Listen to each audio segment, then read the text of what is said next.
নমস্কার, আশা করি সবাই ভালোই আছো। আজকে আমি দশম শ্রেণীর একটি অধ্যায় ক্ষমতার অংশীদারিত্ব এই চ্যাপ্টারটি বোঝানোর চেষ্টা করব। তোমরা সবাই খাতা কলম নিয়ে বসে পড়ো। আজকের এই অধ্যায়টি 2-3টি পার্টে বোঝানোর চেষ্টা করব। এর মধ্যে প্রথম পার্টটা হলো বেলজিয়াম। আজকে যে অধ্যায়টা আমি তোমাদের পড়াবো সেই অধ্যায়টা ইউরোপের একটা ছোট্ট দেশ হলো বেলজিয়াম। আবারও আমি বলছি, তোমরা মনে রাখবে এবং মনোযোগ সহকারে শুনবে। ইউরোপের একটি ছোট্ট দেশ হলো বেলজিয়াম। আয়তনে এই দেশটি আমাদের হরিয়ানা রাজ্য থেকেও ছোট, অর্থাৎ হরিয়ানা রাজ্যের অর্ধেক। ইউরোপের একটা ছোট্ট দেশ হলো বেলজিয়াম এবং এই বেলজিয়াম দেশটা আয়তনে আমাদের হরিয়ানা রাজ্য থেকেও ছোট। এই দেশের পার্শ্ববর্তী রাষ্ট্রগুলি হলো ফ্রান্স, নেদারল্যান্ড, জার্মানি এবং লুক্সেমবার্গ। এই দেশের পার্শ্ববর্তী রাষ্ট্রগুলি হলো ফ্রান্স, নেদারল্যান্ড, জার্মানি এবং লুক্সেমবার্গ। তোমরা মনোযোগ সহকারে শুনবে এবং এগুলি লেখার চেষ্টা করবে।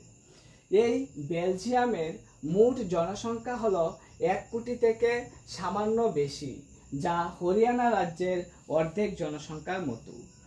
ডাচ ভাষাগত হরিয়ানা রাজ্যের অর্ধেক এর মতো।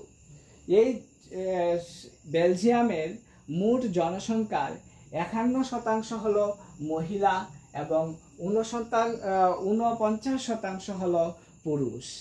এই বেলজিয়ামের মোট লোক সংখ্যা 1,73,00,000 এবং 1,73,96,822 জন। এই বেলজিয়ামের রাজধানী হলো ব্রাসেলস। বেলজিয়ামের রাজধানী ব্রাসেলস। এই বেলজিয়ামের 59% মানুষ ফ্লেমিশ অঞ্চলে বসবাস করে। সবাই মনোযোগ সহকারে শুনবে কিন্তু।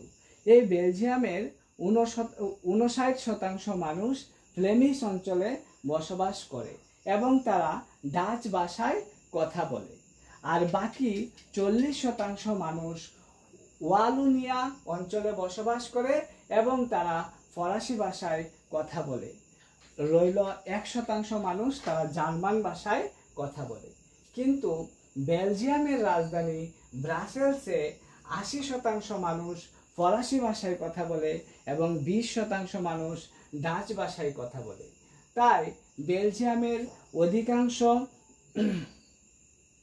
মানুষ ডাচ ভাষাগোষ্ঠীর হলেও, মানে টোটাল বেলজিয়ামের সমগ্র বেলজিয়ামে বেশিরভাগ মানুষ ডাচ ভাষায় কথা বলে।